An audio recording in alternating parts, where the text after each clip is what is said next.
When Serena watches me tear up every document, ready to go to war against her entire music empire, she finally realizes this husband of hers is no longer under her control. But when she sees the divorce agreement I slide across the table, she freezes. It says, "I'm walking away with nothing, not even custody of our son. This marriage has been dead in everything but names. Sign it. It's better for both of us. You and your mother have always wanted Vincent. I'm simply clearing the way." And with that, I walk out of this cage they call a home. I expected her to be reasonable and sign. Instead, she tears it to pieces. I had been groomed by the Sue family as their future son-in-law since childhood. At 20, I married Serena. At 22, we had our son, Noah. Noah takes after Serena. Quiet, distant, never once reaching out to me on his own. Last night, he comes to me for the first time ever. "Daddy, Vincent is sick and dying. His wish is to marry Mommy. Can you and Mommy please get a divorce?" In that moment, I let go of every last hope I had for this mother and son. Fine, let's end it. At breakfast, I slide the divorce agreement in front of Serena. I've thought about what Noah said all night. If he loves Vincent that much, I'll give up custody, too. I'm walking away with nothing. Put my share of our assets in Noah's name. Consider it child support from me. Serena sets down her coffee and looks up. "Were you just talking to me?" I stare at the wireless earbuds in her ears. Not a single word got through. A wave of exhaustion washes over me. Every time I speak to her, this is what I get. Nothing. I flip straight to the last page and push it toward her. "Sign it. It won't take more than a minute." Serena frowns and glances at me. Just about to flip it open, when Noah comes running in. "Mommy, are you going to play pool with Vincent later? I want to come, too." Serena starts to rise. I grab her wrist. "Sign first." She actually turns to look at me, surprised I still have this kind of edge. Noah tugs at her sleeve. "Hurry, Mommy. If Vincent waits too long, he'll get mad and make you kiss him again. Then I'll give you what you want." The next second, Serena signs without even reading a word. The two of them are gone in an instant. I don't watch them leave. I grip the pen and sign my name right beside hers. In this lifetime, our names appear side by side twice. First on a marriage certificate and now on this. My hand is still trembling after I sign. I close the agreement and send it to the lawyer I've already arranged. Then I go upstairs to pack a wardrobe full of clothes. Not one piece I actually like. Nobody knows that. Before I was 16, I used to laugh loudly and live without a care. I loved bungee jumping. I loved racing cars. But after I married Serena, they trained the wildness out of me. I had to be modest, gentle, proper, because all the Sue family ever needed was a presentable Mr. Goo. And even then, Serena's friends mocked me, called me a walking mannequin, said Vincent suited her far better. Standing here staring at a wardrobe full of clothes that belonged to Mr. Goo, a wave of nausea hits me so hard I rush to the bathroom and throw up. I finally straighten up and meet my own eyes in the mirror. Leaving was absolutely the right call. I refuse to live in this cage any longer. I want to break free and be myself again. I call Marco to come pick me up and I leave. The Sue family estate was never my home and the Goo family stopped caring the moment I married Serena. So that's not my home either. Marco shows up at the door looking completely confused. "Why are you free today? It's your birthday. Didn't you say last week you'd spend it with Serena and Noah?" I freeze. I pull out my phone and scroll back through the messages. Sure enough, I had reserved a restaurant a week ago. I had even sent Serena a message about it. She never replied. Not once. I might have felt something once. Now I just feel nothing. I get in the car. Marco drives me to the restaurant I booked. But when I give them my reservation number, the manager shifts uncomfortably and tries to refund me. "Sir, Miss Sue has booked the entire restaurant today. She and the young master are celebrating Mr. Goo's birthday. We will refund your deposit at double the amount." No need for that. The man standing in front of you is not the one they are celebrating. As we step into the main hall, laughter drifts toward us, warm, joyful, like a perfect family of three. Serena and Noah are gathered around Vincent, singing him birthday wishes. "Wishing you health and happiness. I hope Vincent's wish comes true. To marry Mommy and be my new daddy." I watch the three of them settle in, glowing. Serena's eyes never leave Vincent. And Noah, my son, pulls out Vincent's chair, pours his tea, straightens his jacket. 5 years of marriage, and Serena doesn't even know when my birthday is, let alone celebrate it. My own son has never once poured me a glass of water. Marco can't take it. He's ready to storm over and cause a scene. I hold him back. "Don't. I've already signed the divorce agreement. Marco takes me back to his place. I don't cry. He does. Arms wrapped around me, sobbing. Serena is trash. Noah is an ungrateful little brat. Hey, calm down. Don't call Noah that. You spent 5 years on call for them 24/7. No job, no social life. Every time I managed to drag you out, one call from Serena and you'd run home grinning like a kid to make her hangover soup. You stayed up night after night soothing Noah when he was weaning. You poured your soul into that family and this is what you get. I know you're hurting. If you need to cry, just cry. I listened to Marco ramble, tipped my beer back and sank into the couch. I can't cry now, but I have cried more times than I can count. When Mrs. Sue forced me to learn manners, when I tried to open up to Serena and she looked right through me. I still had hope back then. I once waited for Serena in the snow until midnight and she never came home. When Noah ran a fever in the middle of the night and I called Serena. I still foolishly hoped for a real marriage, a real family, but they never saw me. 5 years. I should have woken up long ago. I drink until I pass out. Early the next morning, my phone rings. It's Serena. Her voice is hoarse like she just woke up. Where's the necklace I wear on Mondays? First drawer in the dressing room and the matching earrings. Drawer below the necklace. It's only after the exchange that it hits me. We're about to be divorced. I'll never have to do this again. I decide to be decent about it. Have the housekeeper reorganize your dressing room. You can ask her where things are from now on. We're about to be divorced. It's not really appropriate for you to keep calling me about this. A flat comes from her end. The sound of a drawer sliding open. I think we're done. I'm about to hang up when she speaks again. Make seafood congee and have it delivered to my office at noon this week. Then she hangs up.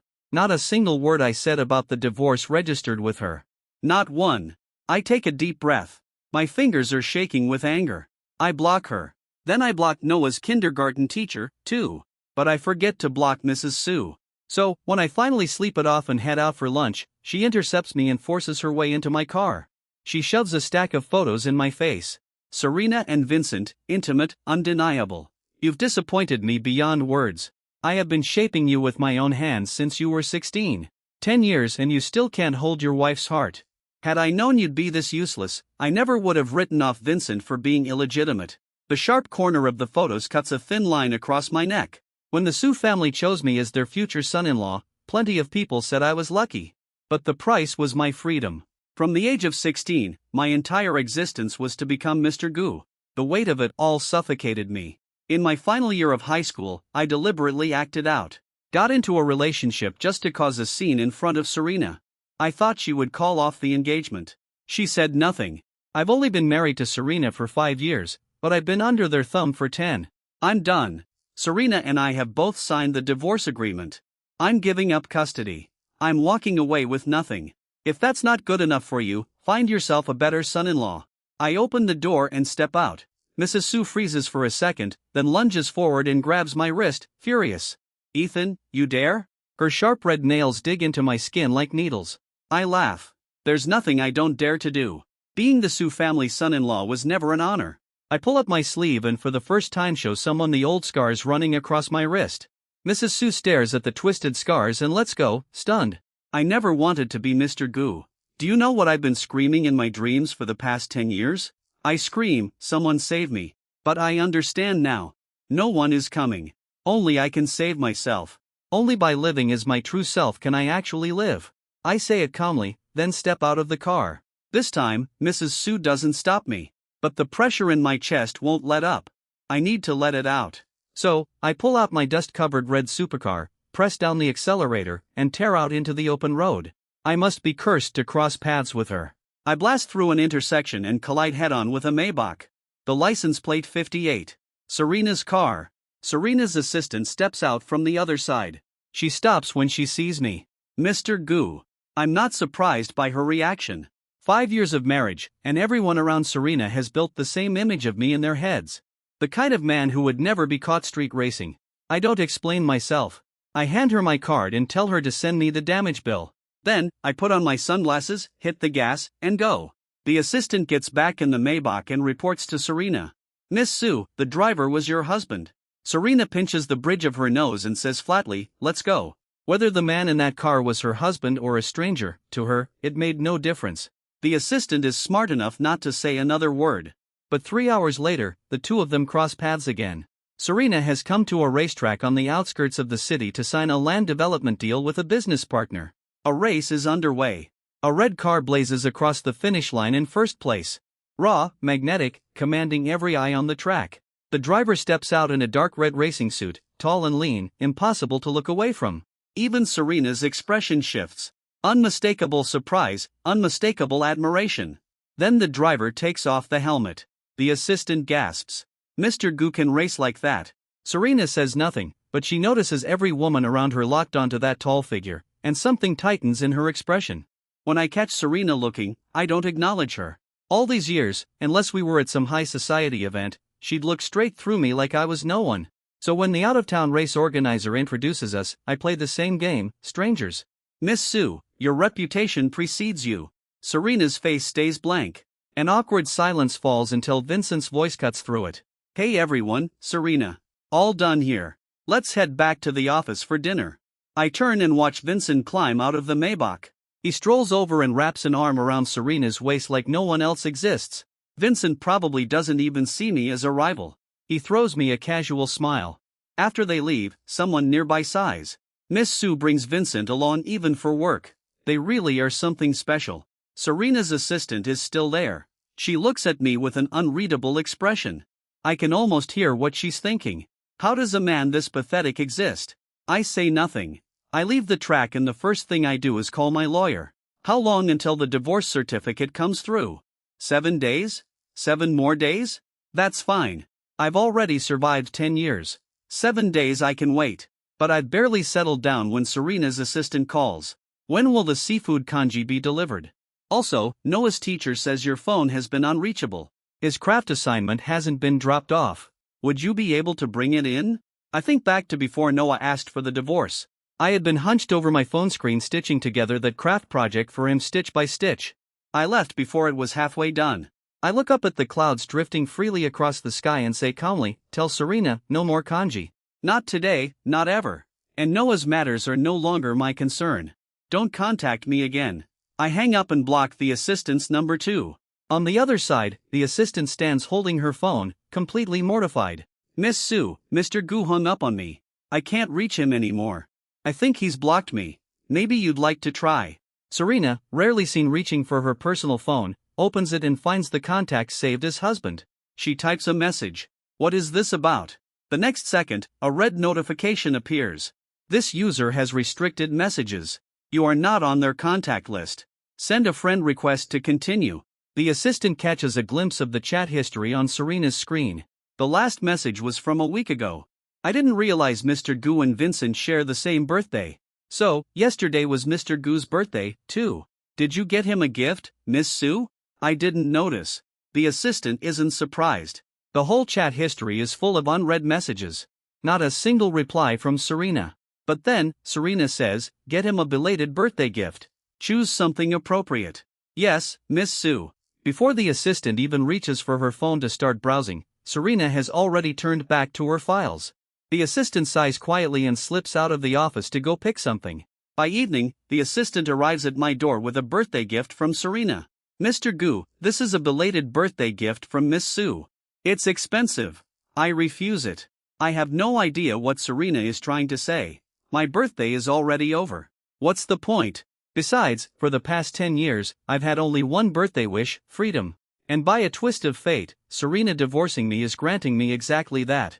I assume that during these 7 days of waiting, we'll have no more reason to cross paths. But the moment the assistant leaves, a message from Mrs. Sue comes in. Ethan, I won't interfere with the divorce. But before it's finalized, my grandson will not be disrupted in any way. How would Noah be disrupted? He's the one who asked for the divorce in the first place. Before I can respond, more messages flood in one after another. If you don't want the divorce proceedings affected, you will come to the family estate this weekend as usual and spend time with my grandson. Serena has never liked crowds. After the wedding, we moved out of the family estate and into the marital villa. After Noah was born, we made it a routine to bring him to the estate every weekend. Today is Friday. On Fridays, I would always pick Noah up from kindergarten and take him there. Serena is always working late. She rarely makes it home before 10 at night. This time, I go directly to the estate. To my surprise, Serena is already there. I walk right past her toward the stairs. She steps in front of me. Did you like the birthday gift? I stare at her. Does she not know I refused it? Then again, of course not. I'm invisible to her. Why would she keep track? I don't want to talk. I give a vague nod. Then she adds, Noah is upstairs carving a peace amulet for Vincent. Go help him finish it. So accepting that gift came with strings attached. I deliberately shoulder past her and head upstairs without a word. Serena frowns but says nothing. I reach the second floor. Noah is sitting at his desk, gripping a carving knife with intense concentration. As I get closer, I see a finished peace amulet in front of him. He's carefully copying it stroke by stroke. My footsteps disturb him. He looks up. Then in the next second, he snatches up the finished peace amulet from the desk. Daddy, this peace amulet is Mommy's gift for Vincent. Don't steal it. Something twists in my chest. This child I once loved more than my own life is looking at me like a thief. Looking at Noah's face so much like Serena's. I feel something tighten inside me, desperate to get out. You don't have to guard it from me. I've never wanted what belongs to someone else. And your mom and I are almost divorced. Soon Vincent will be your new dad. Ethan, is this how a responsible father talks to his child? That is probably the longest sentence Serena has ever said to me. I turn to face her cold expression and smile. You're right. I'm not qualified. So go ahead and find him a better one. I turn to leave. Serena steps forward and grabs my hand.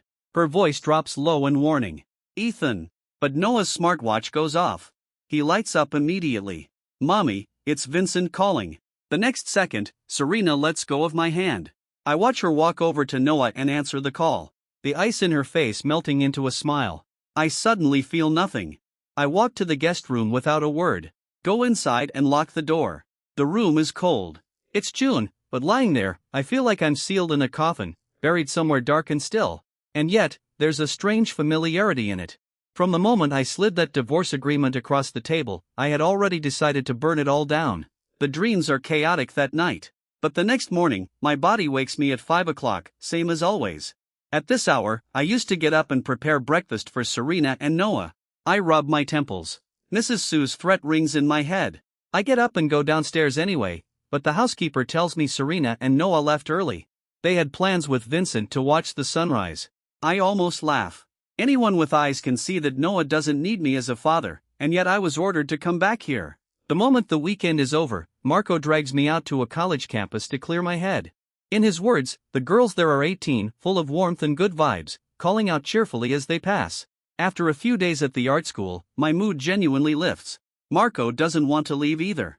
So, now that you've had a taste of this, you're over Serena, right? Not in love anymore. Marco gets more worked up by the second. That's what I'm talking about. Honestly, you should have done this years ago. Anyone is warmer than that stone-cold woman. Find yourself a sweet girl, fall in love, get married. Wouldn't that be the life? I'm laughing, about to agree, when I hear a deliberate cough from behind me. I turn around. Serena is standing not far away with her assistant. I act like I don't see her and start pulling Marco away. I assume Serena won't care either, but she steps forward and grabs my arm. There's a gathering. I need you there. Come with me. Before I can object, she pulls me straight into the car. Once inside, I'm genuinely thrown. In my memory, Serena has always treated me like I don't exist. No feelings, no opinions about me at all. This kind of forcefulness, I've only ever seen it from her behind closed bedroom doors. I'm still processing it when she speaks. Ethan, for people like us, compatibility is what matters most. I blink. She heard everything Marco and I said. I let out a short, bitter laugh. So, love doesn't matter. Being cared for doesn't matter. Your idea of compatibility has been my 10 years of swallowing everything down. Why should I? Serena listens for a few seconds. She doesn't respond. I stop trying to read her. When we arrive at the club, I realize it's just a small gathering of Serena's friends. She has never brought me to anything like this before, and I've never liked her friends. They look down on me, always calling me a fake, so I don't smile once. I just drink. When the alcohol starts to hit, I excuse myself to the restroom. The moment I'm gone, someone jumps in. Your husband didn't smile once tonight. He was actually giving you attitude. Word is you two are getting divorced. Who said anything about a divorce? I am married and my husband will be Ethan for the rest of my life. Her friend looks genuinely surprised. You mean that? Serena gives her a look. Silence. Her friend shifts uncomfortably. After a pause, she speaks carefully. You remember that CEO you partnered with on the AI development project? She used to ignore her husband completely, kept him out of her work life, never let anyone know he existed. Word is she still hasn't won him back. If you're serious about spending your life with Ethan, then I'm telling you as a friend. Pay attention to him or you might end up the same way. Serena's hand stills on her wine glass, but her voice stays cool and certain. He won't. At that exact moment in the restroom, my phone buzzes. A message from my divorce lawyer. Mr. Gu, the divorce certificate for you and Miss Sue has been processed. You may collect it from our office at your earliest convenience. This day has finally come. I rush to the law office and open the certificate, reading it over and over. From this moment on, I am finally free of the Sue family and everything they put me through. Outside the office, Marco says, we're celebrating my freedom. Starting with a dinner I never would have been allowed to eat before, he takes me to a street food stall at the night market. Bubble tea, barbecue, ice cream, whatever you want, you get it tonight. The smell of sizzling meat and warm food wraps around me, and for the first time in a long time, I feel alive. That night, we eat skewers, drink beer, and laugh as loud as we want. By the end, I'm laughing so hard there are tears on my face. 10 years of chains, finally gone. Maybe it's the release of so much that's been held in. I unblock Noah and call him. The moment it connects, my eyes are red. And I say, Noah, hear me out. You may not like me, but I am your biological father. I was the one who stayed up every night when you were sick. I was the one who sat with you through every homework session. The day you called me cruel for the sake of someone who isn't even your real family. That's the day I stopped being your dad, so don't call me that anymore. You haven't earned it. Then Serena's cold voice comes through the line. Ethan, what are you saying? I go still for a second, then realize Noah must be with her. I respond with a cold edge.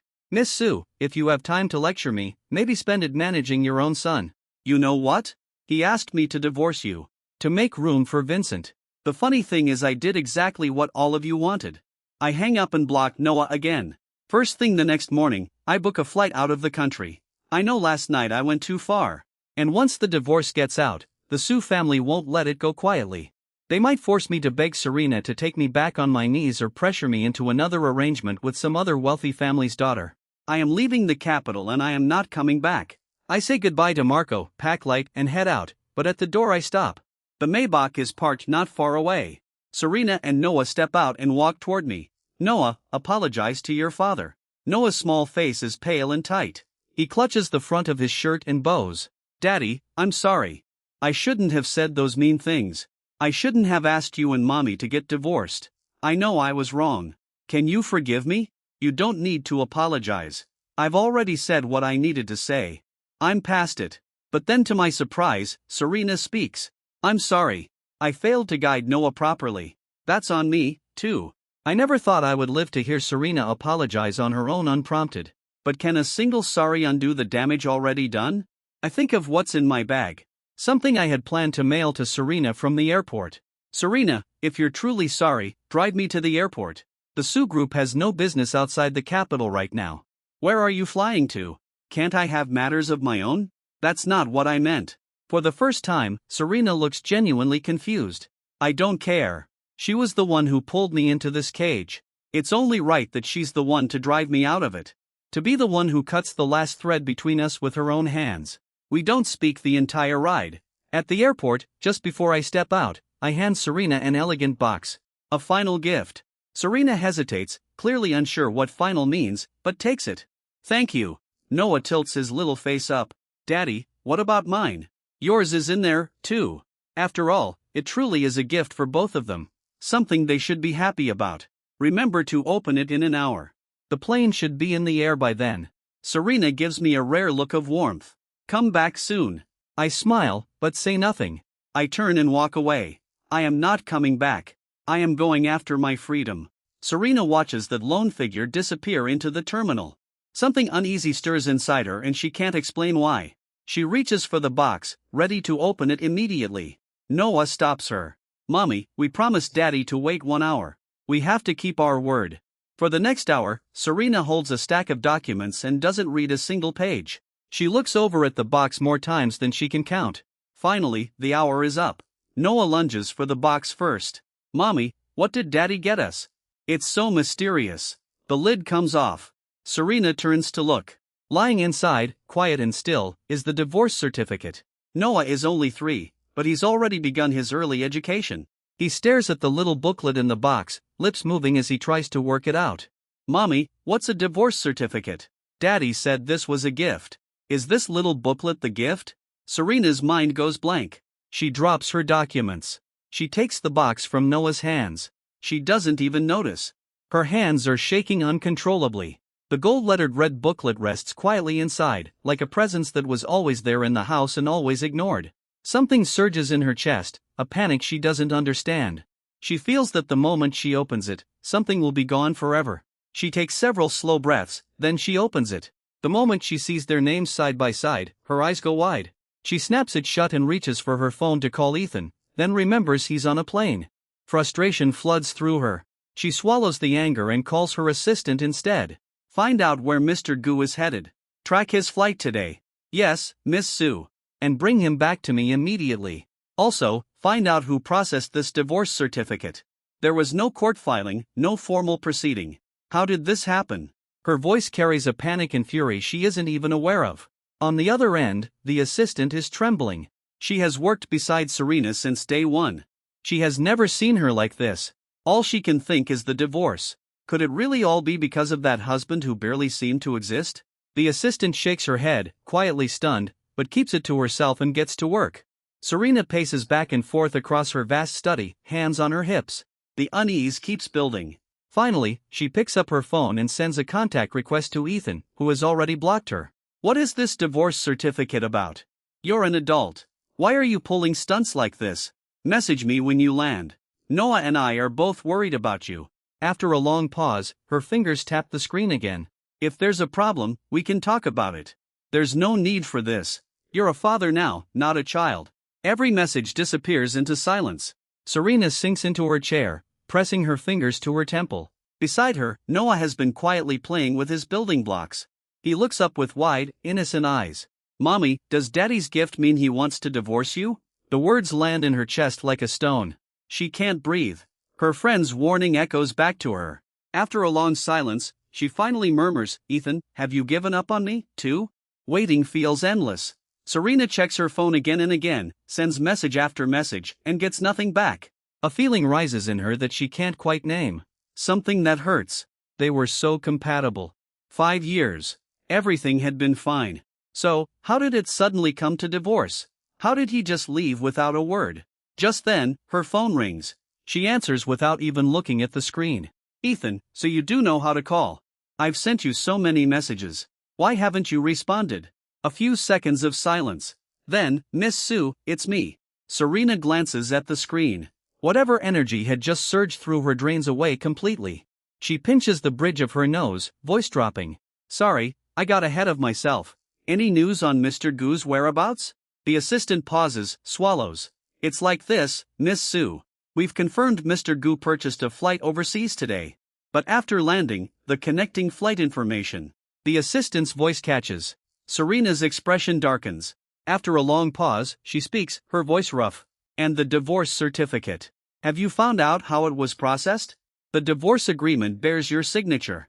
The verification team and legal department have both confirmed. The handwriting and content check out. It's valid. The anger she's been holding back finally breaks through. Serena's voice goes ice cold. What do you mean valid?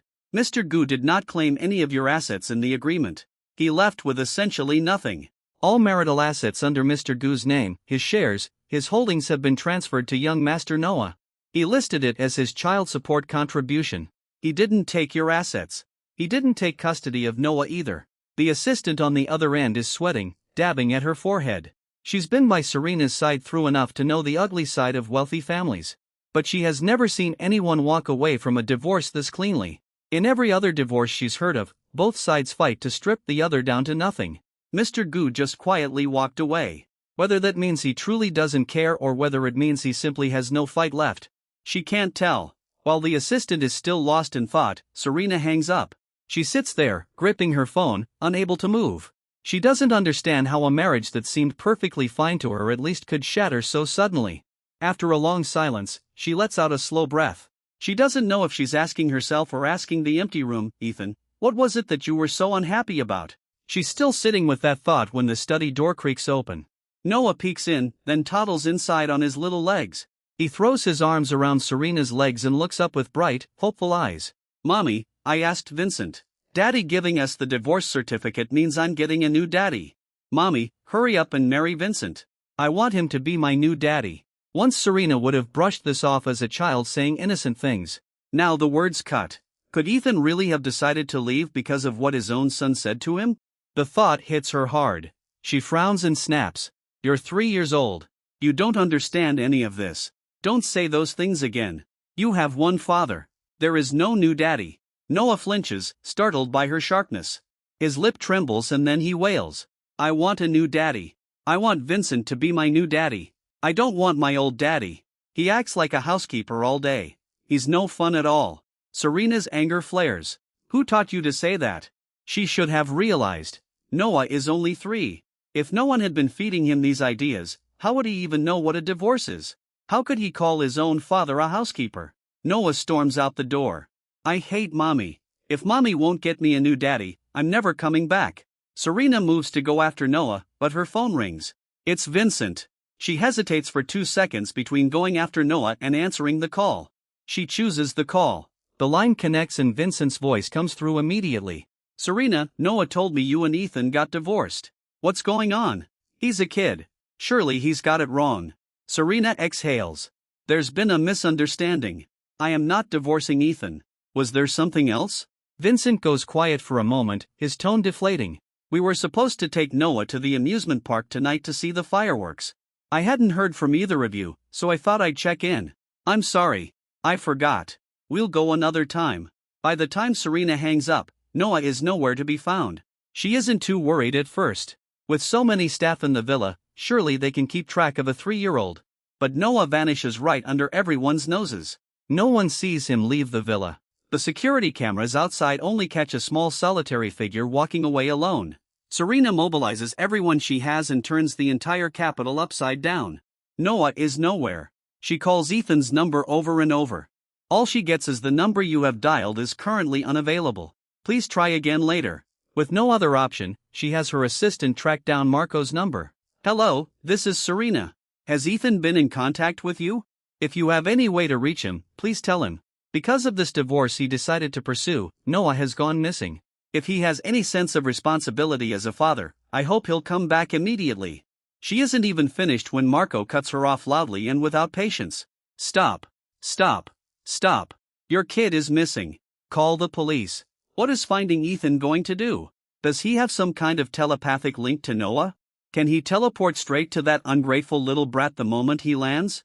And you're trying to say the kid going missing is somehow on him who drove him to the divorce in the first place. The divorce was the right call. You and that ungrateful kid deserve each other. The line goes dead. Then her phone rings again. Vincent. Serena answers. Hello. But she only catches fragments. Serena, help. Someone's trying to take Noah. Let go of him. Don't be scared. Watch out. The call cuts dead. Serena immediately orders her team to trace Vincent's phone signal. When they arrive, Vincent and Noah are lying at the bottom of an embankment off the highway. Vincent is covered in scrapes, battered and disheveled, but Noah is tucked tightly in his arms, face smudged with dirt, otherwise completely unharmed. Everyone present is moved by the sight. Serena's hand tightens at her side. She gets both of them into the ambulance first.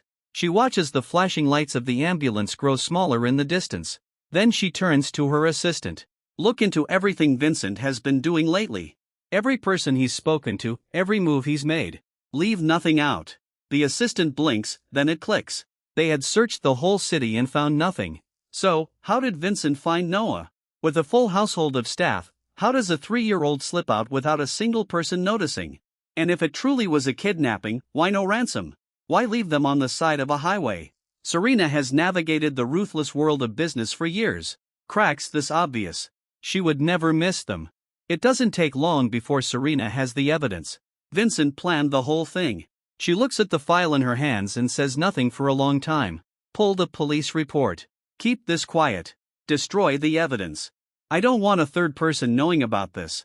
Publicly, Vincent saved Noah. The assistant stares in disbelief. Is Miss Sue really about to cover for the man who orchestrated a kidnapping of her own son? Before she can make sense of it, Serena has already vanished down the hospital corridor. Serena pushes open the hospital room door.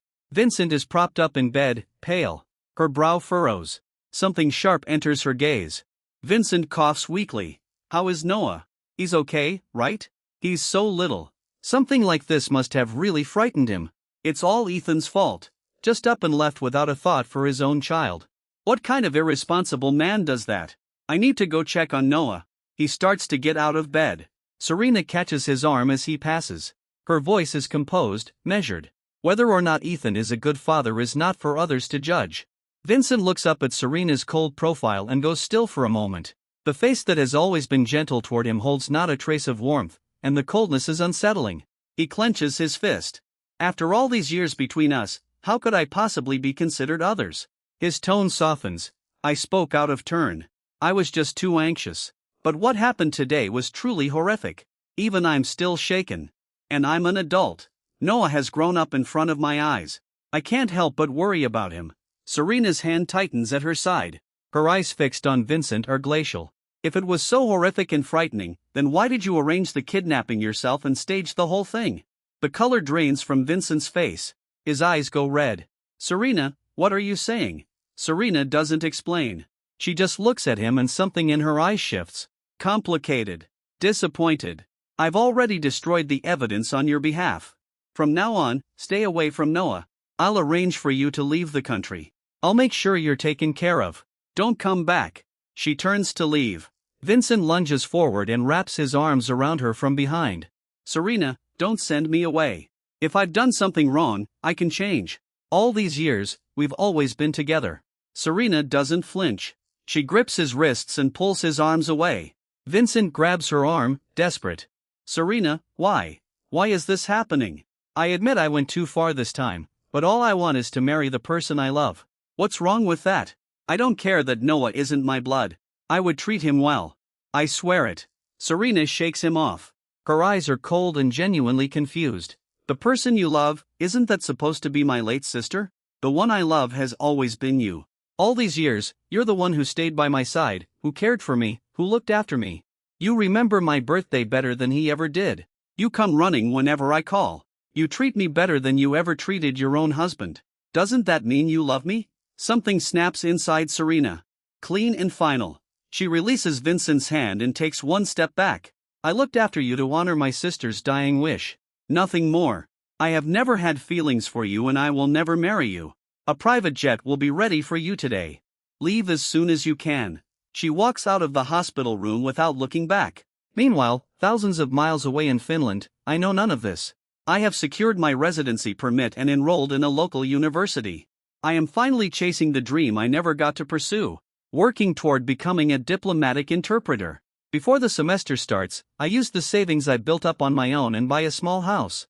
They say you can see the northern lights here in winter. I can't wait. Living alone, I finally have full control over my own time. I teach myself Finnish and take electives in German, Japanese, and Spanish. In my second year, I am accepted into the International Scholar Development Program. In the busyness of studying and working, I rarely think about the past. My marriage to Serena feels like something from another lifetime. Here I am just myself, a completely free and independent person. In my 5th year in Finland, I joined the embassy in Helsinki as a diplomatic interpreter. What I don't know is that for 6 years, Serena has never stopped looking for me. In Serena's office at SU Group, her assistant walks in beaming. Miss Sue, we have news on Mr. Gu. He's at the embassy in Helsinki.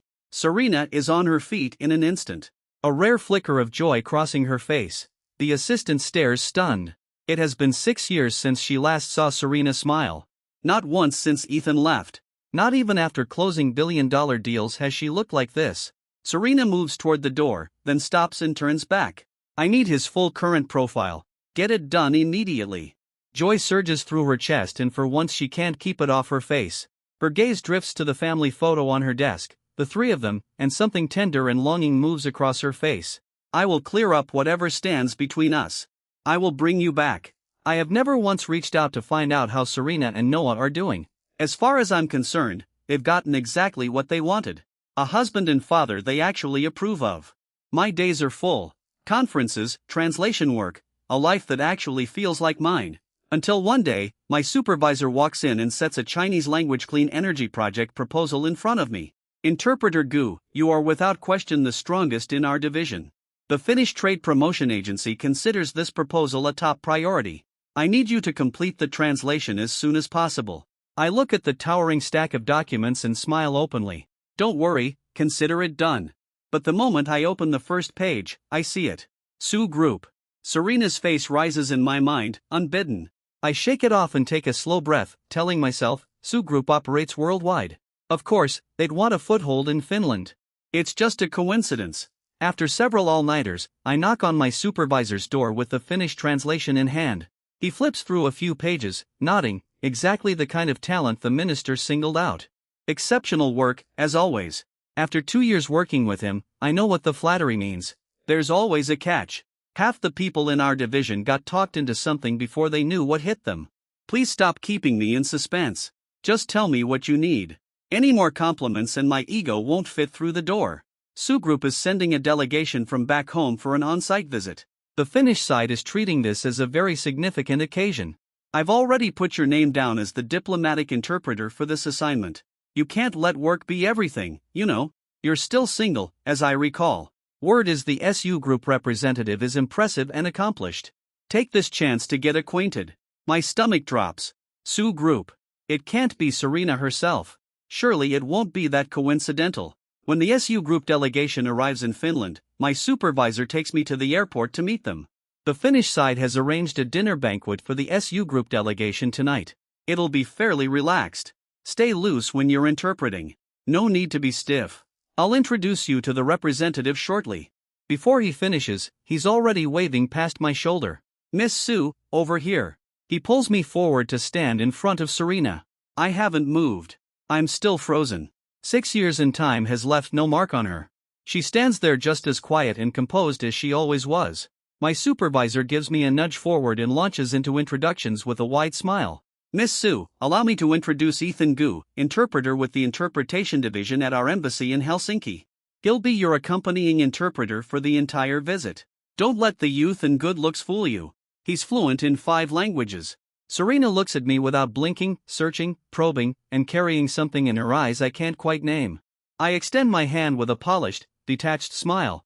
Miss Sue, a pleasure. She studies me for a few seconds, something unreadable in her eyes before finally reaching out to take my hand. Running into Serena was never part of the plan. All I want is to get through this and pull away, but she holds on. I try twice to withdraw my hand. My brow tightens and my voice drops. Miss Sue, what exactly are you doing? My supervisor glances between us, sensing something off, and steps in quickly to smooth it over. Interpreter Gu has a certain presence that tends to leave an impression. It seems Miss Sue is no exception. Serena's eyes darken slightly. She releases my hand and almost reluctantly allows the faintest curve of a smile. Indeed, she says nothing more and finally lets go just as I needed her to. The banquet begins shortly after. I tell myself she means nothing to me. Even if we have to interact for a few days, she's not here for me. I settle myself and take my seat beside her, interpreting each exchange with steady composure. She sits with her legs crossed, elegant and poised, turning her face slightly each time she listens. Something makes me pause. In 5 years of marriage, 5 years of wearing each other down, she never once listened to me the way she's listening now. A dull ache surfaces. Not for her, for myself. For the years I spent as nothing more than a body in a cage, a shell called Mr. Gu with no soul of his own. At least that's over now. Serena's voice continues. I'd like to understand Finland's tax structure and labor regulations. Her voice is low and measured. And after every sentence, she looks at me quietly, intently. I instinctively look away and keep it professional. The banquet goes smoothly. Both sides leave satisfied. At the end of the night, I pull my scarf tighter against the fierce wind and snow. Shake Serena's hand briefly in my sheepskin gloves. Miss Sue, a pleasure working with you. I turn and walk away. The moment my hand touches the car door, she calls my name. I stop. I don't turn around. I wait. The cold has gone into my fingertips by the time her voice comes again. Is there really nothing you want to say to me? Maybe it's my imagination, but her voice sounds rough, and there's something in it that sounds almost like hurt. Something in my chest shifts. I tell myself it's just polar night cold. Miss, I've completed everything required of me tonight. As for anything else, I have nothing to say, but she doesn't back down. That composure she always wears. It cracks just slightly, and urgency bleeds through. Ethan, you left without a word, even if you didn't care about me. What about Noah? 6 years. He's 9 now. Do you really not miss him at all? I turn around, smile without feeling. A child who dismissed everything his father gave him. What exactly is there to miss? Besides, I'm sure he's thrilled to have his new father figure by now. Snow settles on Serena's shoulders. She looks at me with something that edges toward confusion. Then she sighs, a real one, a yielding one, and steps through the snow toward me. Her voice softer than I've ever heard it. Noah never dismissed what you gave him. He was just too young to know how to love someone back. He doesn't have a new father. His father is you and only you. I look at her face and I almost laugh. Knowing how to love has nothing to do with age. Serena and Noah could remember Vincent's birthday. They carved him a peace amulet by hand. This mother and son knew exactly how to love someone. They just never chose to love me. I lean against the car, perfectly at ease, and I can't help but wonder if I were still her husband right now, would she stand in front of me like this and actually talk to me? I shake my head and let out a quiet, self-mocking laugh. Serena frowns. What's funny? I meet her eyes without flinching. When something is funny, don't you laugh, Serena? Divorced or not, I don't think we were ever the kind of people who reminisce. You know next to nothing about me, and I have no interest in revisiting anything we shared. I don't wait for her response. I get in the car and drive. Back home, I wash up and collapse into bed. A deep exhaustion pulls me under almost immediately. Deep in the night, a neighbor's hound starts barking wildly and jolts me awake. I take a few slow breaths, pull myself together, throw on some clothes, and go to the window. Serena is standing at my front door, still in the same black dress. I have no idea how she found my address. During the polar night in Finland, temperatures can drop to -20 or 30 degrees. Dressed like that, if she stands out there all night, I'll find a human-shaped ice sculpture by morning. I don't know what she wants, but I open the door and let her in. I'd rather not have my ex-wife frozen to death on my doorstep. In front of the warm fireplace, I hand her a cup of coffee. Basic courtesy. She's shaking uncontrollably from the cold, both hands wrapped around the warm cup. It takes a long moment before she exhales and gives me a small smile. Thank you. Something flickers in me. She rarely smiled at me. Most of the time there was nothing, just cold, flat distance. Serena, what do you actually want? She looks down. The frost caught in her lashes slowly melts. Maybe it's the cold. Her voice trembles just slightly when she speaks. I want to know why we got divorced. I study her face. She holds my gaze steadily, and what I see in her eyes is genuine. Real confusion, real bewilderment. Something complicated moves through me. So all of it, every single moment of those 5 years was truly invisible to her. I breathe out slowly and almost regret opening that door. I should have turned off the lights and gone back to sleep. She hesitates. When she finally speaks, my name sounds unfamiliar coming from her mouth. Ethan, isn't that something? The first time she's ever said my name like it actually means something. And it's 6 years after our divorce. I look at her and I can't keep the edge out of my eyes. Serena, have you ever considered the fact that you don't know why we divorced might be exactly why we divorced? She goes, still. Something rare crosses her face. Genuine loss. She has always been this way. Born into wealth, built her own empire, sharper than anyone in the room. It makes her effortlessly capable of handling anything, and equally indifferent to everything around her. As if nothing in the world can ever drift beyond the lines she's drawn. Perhaps I am one of the few things that did. Something stings behind my eyes without warning. I shift my posture and push it down. Serena, before the divorce, I told you more than once. Since you and Noah both loved Vincent so much, I was willing to agree to the divorce. I would give up custody of Noah. I would leave with nothing. Our shared assets would go to Noah. Call it child support from the father he never wanted. I said all of this to you word for word. I look at her. Do you remember any of it? Her grip tightens on the cup. Her brow furrows like she's genuinely trying to recall, but her eyes give her away. There is nothing there. She remembers nothing. Of course, because she never once truly listened to anything I said as her husband. Back then, I was nothing more than a husband in title only. Serena looks down and when she speaks, her voice is full of quiet regret. I'm sorry. I genuinely don't remember you saying any of that. I must have been occupied at the time. But is that really why you divorced me? I can't accept that as a reason. Then what about the perfume you came home with every night? Is that reason enough? Serena's expression halts. She seems to finally catch the thing I've been pointing at. But then she shakes her head as if the idea doesn't compute. Vincent, you divorced me because of him. The disbelief in her voice deepens as if divorcing over Vincent is somehow even more absurd than divorcing because she never listened to me. I take a sip of coffee and nod unbothered. Yes, you came home every day carrying his scent on you. Noah talked of nothing but wanting Vincent as his new father. Was I supposed to just keep standing there? I never wanted to be the SU family's son-in-law in the first place. The color drains from Serena's face for just a moment. So, you suspected me of cheating? I raised one finger in front of her. Not suspected. When you brought Vincent to every event and let people introduce him without correction. When your friends mocked me and laughed about how Vincent suited you better. When you signed the divorce agreement without even reading it just to get to him faster. Whether you were cheating stopped mattering. Divorcing you was about refusing to die inside that cage. The cage of being the SU family's obedient son-in-law. Being that walking mannequin with nothing but a title. Serena, I never wanted that either. Serena's lashes tremble. She doesn't speak for a long time. Maybe she didn't expect any of this. Maybe she never cared about what I truly felt. Maybe she's only here to find a way to make sense of a failure. To me, it's all beside the point. Because she liked Vincent. She remembered his birthday. She prepared gifts with care. She knew everything about him. She loved Vincent. And because of that, whatever failed between us won't repeat itself in her future. I checked the time. 4:30 in the morning. Exhaustion hits me. Miss Sue, I believe you have what you came for. You should have everything you came to understand. Please leave soon. I need to rest. I don't finish. 2 words cut through, clear and deliberate. I'm sorry. I go still. The words I was about to say dissolve. Serena looks at me without blinking. I'm sorry. I didn't know that the details I overlooked caused you this much pain. I was wrong. I'm apologizing to you. I almost want to laugh.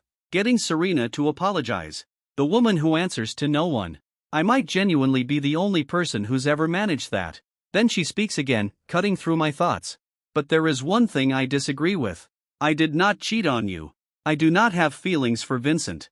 I cared for him and gave him what he asked because I was honoring my sister's last wish. The reason I never corrected people when they called him my brother-in-law is because if my sister had lived, that's exactly what he would have been. It doesn't matter anymore. She flinches slightly at my indifference, just a flash of hurt in her eyes. No, it does matter. For the 6 years you've been gone, Noah and I have both missed you. I want to clear whatever is standing between us and bring you back home. For one brief moment, I genuinely think she's joking. I spent 10 years waiting for my freedom, and now she wants me to go back. A laugh tears out of my chest before I can stop it. A real one, uncontrolled. Serena looks startled. She genuinely doesn't understand what's funny. I wipe the tears from the corners of my eyes and take several deep breaths before I can settle. Serena, are you serious? I fought so hard to get out of that marriage. I finally have a career that's mine. Why would I go back to do what exactly? Run around after you like a housekeeper. Show up at your office every day with seafood congee like some loyal errand boy. You feel guilty about your sister and want to honor her memory by looking after Vincent? That's between you and her. It has nothing to do with me. I don't owe your sister anything. I don't owe Vincent anything, and I certainly don't owe you anything. Serena opens her mouth. I'm already at the door pulling it open. A gust of wind and snow rushes in. Get out. I won't say it again. She leaves, but despite the exhaustion, I can't sleep. I lie there and wait out the night. I drag myself into the interpretation division in the morning. But the moment I walk in, my supervisor is waiting, wearing his most serious expression. Ethan, you haven't been with us long, but your dedication and ability are beyond question. SU Group's clean energy project here in Finland will be enormously beneficial to relations between the two countries.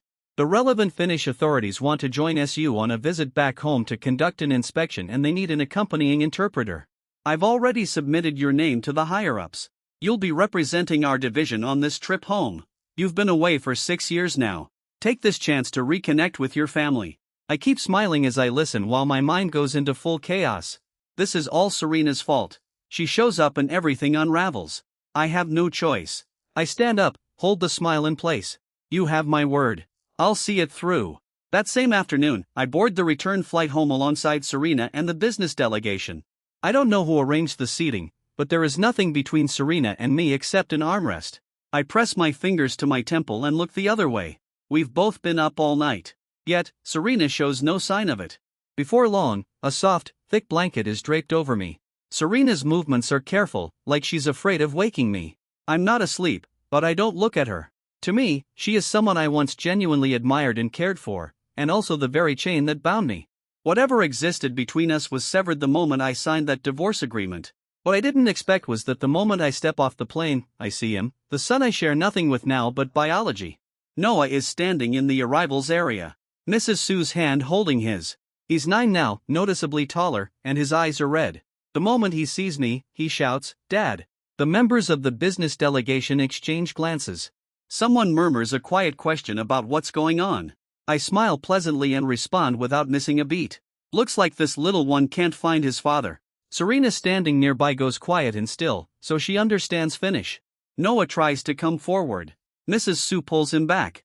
The composed, dignified old woman doesn't let him make a scene. She takes him and walks away. Mrs. Sue didn't come here out of kindness for a father-son reunion. She probably wants to use Noah to pressure me into something, but I have no reason to play along anymore. The days accompanying the Finnish delegation through the SU group inspection go smoothly enough. Serena never makes mistakes when it comes to work. But the moment the inspection wraps up, she comes looking for me.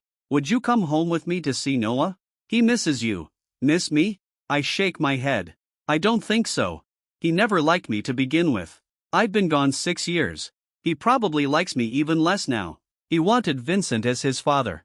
"You want to honor your sister's wish? Why not just marry Vincent already? That way, everyone gets what they want and your future husband won't have to deal with the situation." Serena lets out a tired sigh. "Do we have to talk like this?" I glance at her unbothered. "Don't like it? We don't have to talk at all." I pack up my things and go back to the hotel I'm staying at. As for the SU family estate, there is no reason to go there. I find out Marco is back home, too, and my mood lifts immediately. I call him up. The moment we meet, his eyes actually light up. He grabs my hands, steps back, looks me over several times, then pulls me into a hug and says, "Man, this is it. This is who you were always supposed to be." 6 years apart, and once we start talking, hours disappear in minutes. We're deep in conversation when my phone rings out of nowhere. An unfamiliar local number. I hesitate, then answer. A woman's voice comes through, cautious and uncertain. "Hello. Am I speaking with Noah's father?" "I'm his homeroom teacher. Noah got into a fight at school today. I've been trying to reach his mother, but he specifically asked me to call you." Marco, annoyed at the interruption, snatches the phone out of my hand. Wrong number. He hangs up. What is Serena playing at? "You're divorced. You gave up custody. You've been back for all the few days and already there's drama. Unbelievable." Before he finishes, the phone rings again. I answer. The teacher's voice is sharper this time, impatient. "Noah's father, I really need you to come in as soon as possible. Whatever is going on between the adults, please don't let it affect the children." Noah split another student's head open. "The other child's parents are asking for you to come and take responsibility. There's nothing to be done." Marco and I head to the school. In the teacher's office, the kids are all roughed up and sheepish. Every other child has a parent beside them. Behind Noah, there is no one. The injured child's parent clutches their kid and lays into Noah immediately. "At your age, hitting someone that hard, didn't your father ever teach you to keep your hands to yourself?" Before the parent finishes, the other kids burst into giggles, chanting that Noah doesn't have a dad. Noah's eyes go red with fury. He launches himself forward like a cornered wolf, ready to go again. And from the way he moves, it's clear the SU family has put him through proper combat training, but the other kid has a parent in the way. Noah spots me in the doorway and his eyes flood with red instantly. I can see the tears spinning in his eyes, but he bites down hard on his lower lip, twists his head away, and pulls himself up. I ignore Noah's stubbornness, walk in, sweep the room with a calm glance, and introduce myself simply. I am Noah's biological father. His mother and I are divorced, and I do not have custody. For any compensation, you'll want to speak with his mother, Serena Sue. Noah stares up at me in disbelief. In the corner of my eye, I catch him dropping his head fast and swiping at his eyes quick, like he doesn't want me to see. This kid used to beg me to divorce his mother. Where are these tears coming from now? The mention of Serena Sue makes the parents glance at each other. The aggression drops a notch. Serena's name has sat on the front page of the financial news for years. There are very few people who don't know who she is. A situation like this resolves itself the moment her name is in the room. Yet, she sent this to me anyway. Does she think this will reignite some paternal instinct in me? Has she forgotten? Love requires something from both sides. Even if you're divorced from Miss Sue, surely you owe us some kind of explanation for what Noah did. I nod and let my gaze drift to Noah. Why did you fight? Noah stiffens his neck and says nothing. Fine, wait until your mother gets here to explain. I have things to do. I'm not sitting here all day. Before I finish, Noah snaps like a small animal pushed too far. They said I don't have a dad. Are you happy now? Why won't Mom just marry Vincent? He would never ignore me like you do. I hate you. I wait for him to finish. Then I raise an eyebrow. When your mom and I were still married, wanting Vincent as your dad, I could almost understand it.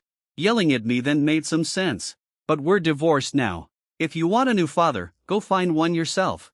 The parents in the room exchange glances. Murmurs ripple through. A child this young, pushing his own parents apart. No wonder his father wants nothing to do with him. That Vincent, I think I've seen him before. Always appearing with SU at public events. I assumed he was her husband. Turns out at his age, Noah is all raw nerve and impulse. He can't stand a word of it. He bolts for the door. He barely makes it a few steps before he stops. Serena is striding in with her assistant and security. Her face completely expressionless. The sheer weight of her presence filling the corridor. The moment she walks into the office, the room gets smaller. Her gaze cuts across everyone. What happened? Everyone looks at everyone else. No one speaks. Even Noah seems afraid of her. Head down, not making a sound. I glance at her without feeling. Good. You're here. As his guardian, this is your situation to handle. I'll be going. Neither of them calling after me makes me turn around. I walk out. Marco is fuming when I get back. That ungrateful little brat. You shouldn't have bothered. You have no idea.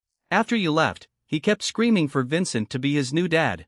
Serena slapped him for it. He ran off, threatening to leave home and nearly got kidnapped. Word is Vincent risked everything to bring him back. Those two really found their way to each other. Marco and I go straight to a bar and the school incident is forgotten within the hour. What I don't expect is that when we stumble out of the bar, Serena and Noah are right there waiting. She's holding Noah's hand. I don't know how long they've been standing outside. The moment she sees me, something flickers in her eyes. Ethan, let's talk. Serena never backs down until she gets what she wants. I don't want to drag this out. I send Marco home with a designated driver and get in the car with Serena and Noah. Noah sits in the front passenger seat. Serena and I sit in the back. The silence in the car is suffocating, so thick I can almost hear each of us swallowing. The car stops in front of a restaurant. A server steps forward to open the door. Serena gets there first. I ignore the hand she offers and step out on my own. The restaurant is the one I booked for my birthday 6 years ago. 6 years ago, I reached out and asked Serena to celebrate my birthday with me. She never replied. She had bought out the entire restaurant for Vincent instead, and I didn't even get a meal. 6 years later, she's the one buying it out. For me, it's just a shame that I don't need any of this anymore. I sit down and get straight to it. Say what you need to say, but I'll state two things up front. No transfer of custody and no reconciliation. Serena's brow knots. She wants to say something and holds it back. Noah glares at me, his eyes dangerously red. But I am no longer the man who stays up all night soothing him when he cries. Finally, Serena speaks first. If you didn't like me, why did you marry me in the first place? I always believed we were compatible. You were the ideal match for the SU family. A barely visible pain crosses her eyes, but I've already fallen into the memory that makes my skin go cold. You don't think a person who topped his class every year from childhood onward would love learning? From the age of 16, your family selected me and began shaping me into the SU family's son-in-law. I resisted. I acted out. I got into a relationship to push back. And then I was sent to the disciplinary institution and not let out until it was time for our wedding. I still can't bring myself to think about that time. That is why I never wanted to be your husband. Not then and not now. I had once allowed myself to imagine it. A real marriage, a real family. But you all shattered that with your own hands, and it made one thing clear to me. The SU family is a cage. A cage that would have killed me slowly if I had stayed. I have a new life now. The best thing any of you can do is leave me alone. As for this restaurant, that night 6 years ago, I left here feeling sick to my stomach. I don't give either of them a chance to respond. I pick up my bag and walk out. I've barely reached the door when her voice follows me. I didn't know you went through all of that, but I still want to ask, if you once wanted a real marriage, doesn't that mean you had feelings for me at some point? If that's true, is there any possibility of starting again? Even the smallest chance? I don't turn around. I don't answer. What I don't expect is that the next afternoon, my long-absent father shows up at my door. He wears a smile that tries too hard, apologetic and ingratiating at the same time. Where have you been all these years? Why not even a single call home? I look at the new gray at his temples and feel something I can't name. The man who once had total power over me is standing here with his head bowed as if everything that once crushed me was never actually unbeatable. Mr. Gu, say what you came to say. No need to talk around it. He wasn't expecting that tone from me. His smile stiffens and nearly cracks. Your father doesn't have any particular agenda. Just thought after all these years away, maybe you'd come home for a meal. Miss Sue has been very generous to our family recently. Anyone can see she still has feelings for you. You divorced without so much as consulting the family. Now that you're back, why not sit down? Both families together and talk it through. You've been meant for Miss Sue since you were 16 after all. I hear exactly what he's not saying. My smile goes colder.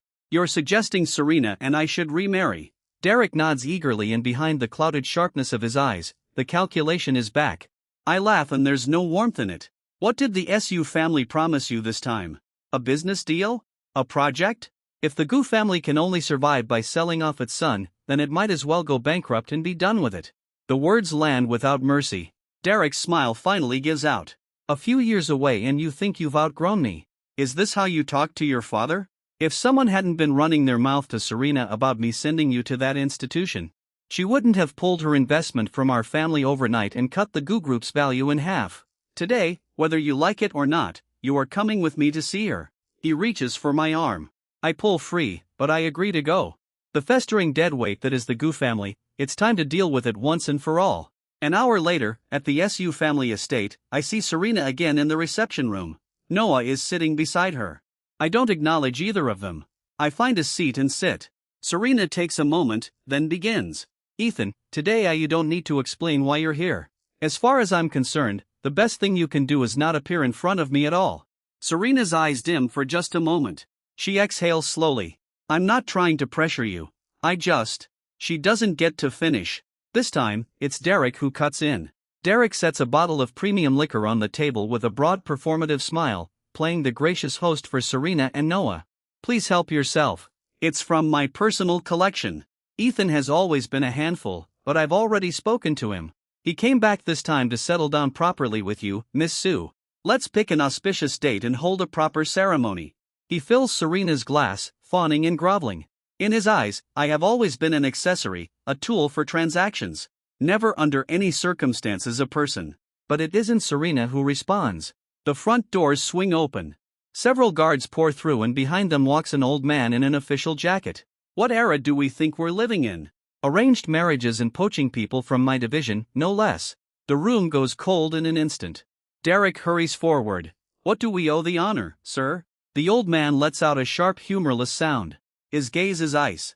Arranged marriages were abolished in 1950. Yet today you dragged one of my division's people here against their will. That is a disrespect to him. A challenge to the law and dragging us back to the dark ages. 2 sentences. Derek stands completely frozen. And the person who once treated me like hired help stares at the minister, unable to move. What do you mean a division colleague? This is a family dinner. There's no one from any diplomatic office here. You must be mistaken. The minister ignores him and turns to me with a warm smile. Ethan, come here. Derek watches the old man look at me, and the confusion on his face deepens. Sir, surely you have the wrong person. My son never even completed a university degree. How could he possibly be with the diplomatic service? He caused trouble years back, ran off. You really shouldn't. He doesn't finish. The guards on either side move in and take hold of him. Under the stunned stares of everyone in the room, I stand and walk to the minister's side. I'm sorry for the trouble this has caused you, sir. I truly apologize for making you come all this way for something so personal. Before Derek is taken away, I send a quick message to Marco, who works in the service with me. This man is the minister, a senior figure in the domestic diplomatic corps. I crossed paths with him once early in my career. The minister waves it off. You are one of our finest. Young, fluent in 5 languages, exceptional at work. I'm cutting your family leave short. No objections? None at all. Honestly, I've been ready to go back. The minister nods. A state car rolls through the GU estate gates. Several police vehicles following behind. I see the minister into the back seat and close the door. Officers from the police vehicles step forward one by one and produce their badges. Based on our investigation, the institution you previously sent Ethan Gu to has been found to have serious violations. We need you to come with us for questioning. I haven't done anything. This has nothing to do with me. On what grounds are you taking me? Derek protests loudly, but no one listens. The whole thing falls apart without ceremony. I'm about to get into the car when a voice comes from behind me. Dad. My hand tightens on the car door without me meaning to. The minister turns and gives me a quiet nod. A diplomat's work is not like other work. Stationed abroad for years, rarely seeing family. Some things are better settled sooner. With that, the minister gets in the car and leaves. I turn and look at Serena and Noah. Noah is gripping Serena's hand tight. His eyes are brimming. He tilts his head back, jaw set, fighting every second to keep the tears from falling. Do you really not want to be my dad anymore? Do you really not want me? Noah bites his lip, struggling to get the words out. These past years, Mom and I have both missed you. I always see her in the study, just staring at your photo. Things I said before, I didn't know any better. Can you forgive me? I look at him and something aches.